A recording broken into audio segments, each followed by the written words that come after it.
bigyan mo ako ng word na I'm very thankful and grateful for SMDES for calling me here. Nanood ako ng July 18, 2018 ginagawang mag-asawa to really expand the kingdom of God dito. Naman ako. Okay.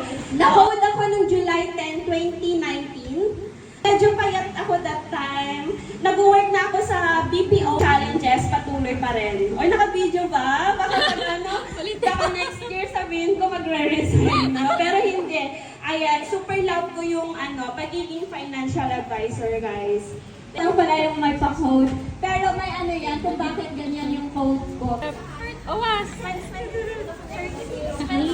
My cousin was diagnosed with stage 3 gastric cancer.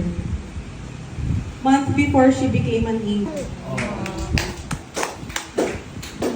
May napagraduate na naman si Sunrise. My cousin's death became my eye-opener for me to join Sunlight. Kaya sabi ko nun, gusto ko rin yung ganon, yung may matutulungan akong family if in case mawala yung parents or breadwinner.